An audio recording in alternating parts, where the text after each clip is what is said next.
Well, this is how Penny is Paul Peterson and Patty Peterson's daughter, also Sherman's rival, later best friend turned girlfriend.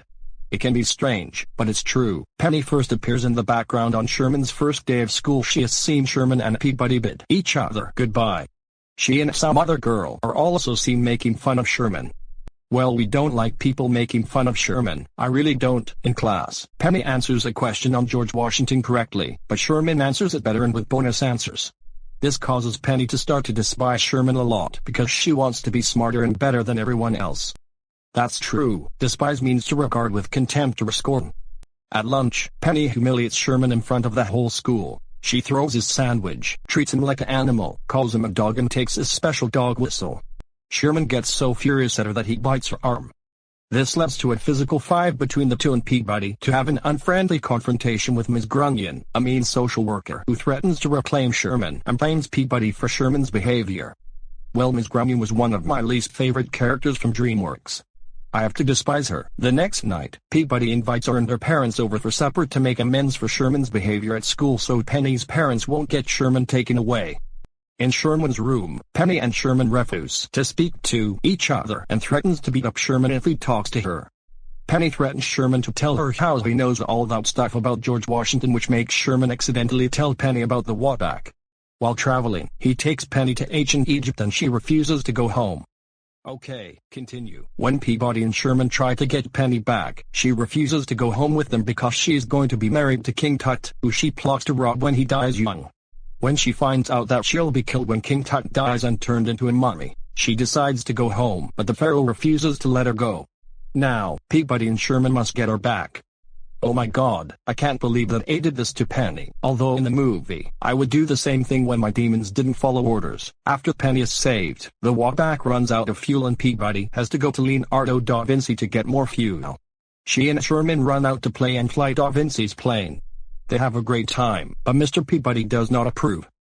Well, flying Da Vinci's plane is too dangerous to handle and could cause a collision. When they're about to go home, Penny blurts out that Grunion is going to take Sherman from Peabody. This causes Peabody and Sherman have an argument, which ends with Peabody accidentally insulting Sherman. Insulting people is too horror, so we cannot use that. They end up ancient Greece and Sherman runs away to join the Trojan War to prove himself to Peabody. After Peabody saves Sherman, Penny is in danger of falling off a cliff and Sherman saves her, but it also causes Peabody to fall off a cliff. When Penny and Sherman think Peabody is dead, they start crying, not knowing that Mr. Peabody is actually holding onto a branch from the cliff.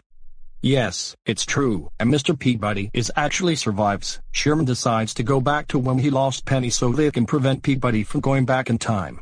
But this causes trouble. The future Peabody is shown to be alive. There are now two Shermans, and Grunion has arrived to take Sherman.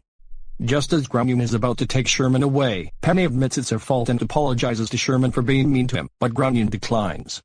But the two Shermans touch each other, morph into one, and cause the laws of space and time to be all jumbled up.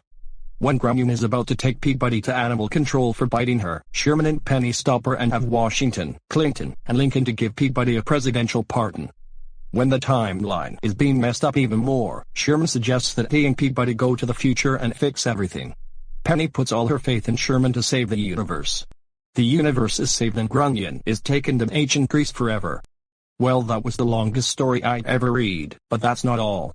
Despite having a major role in the movie, Penny and her family are largely absent in the show. However, there were a few mentions at her from time to time. In the episode, Brain Switch / Cricot with Hermaki, Penny is briefly mentioned by Mr. Peabody, who asks Sherman how she's doing during an idle conversation, which Sherman simply replies good. In the episode, Seen It / Edgar Allan Poe, a man holds a sign on the window that says "Where's Penny?"